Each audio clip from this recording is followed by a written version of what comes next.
So then you then go on and talk about what happened during the Ivory Coast conflict, and so how the main issue of that was over citizenship disputes. But so then there was mediators that needed to be sent in.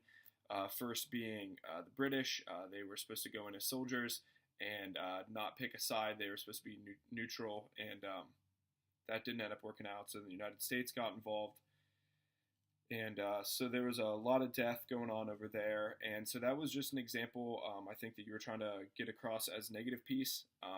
They were sent in as mediators, and so when you're mediating two sides, you're just playing a neutral third party, and that's just like being the big brother, I think, in this situation, and not actually like solving the underlying cause of the conflict, but you're just there as a mediator, saying for both sides to just stop fighting, and that's an example of negative peace.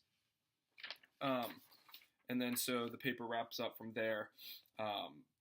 So you had the difference between negative peace and positive peace. You had the conflict in Northern Ireland, the conflict on the Ivory Coast, and so now I'm going to offer some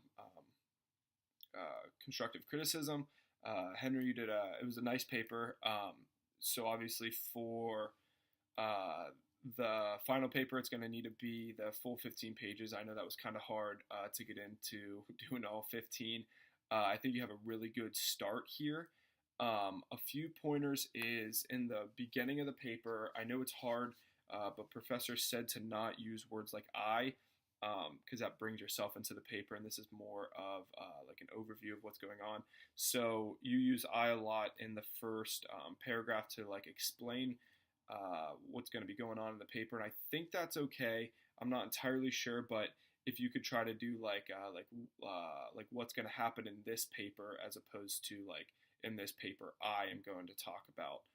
So just something to think about there. Also, your first few paragraphs, actually the first paragraph in particular, let me see if I can find it here. Sorry. The first paragraph, it kind of just starts off into like the terrorist attacks. It's kind of confusing. It starts off with, whenever a terrorist attack happens, there are many rippling effects that occur as a result. That's a fine opening statement, but then you just go into the Rand Corporation defines terrorism as.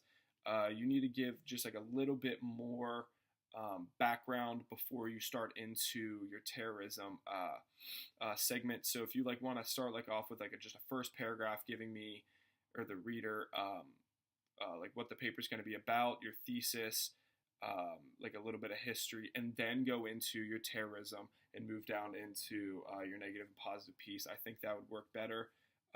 Looking through your bibliography, you had a lot of great sources. You had a lot of great quotes throughout your paper. I really like to see those.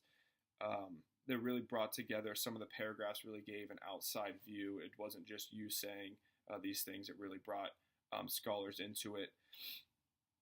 So Henry, overall, it was a good read. I enjoy reading about the positive negative piece. I took away a few things as well from your positive negative piece section, because again, that goes into my paper. And good luck on writing the rest of your paper, Henry.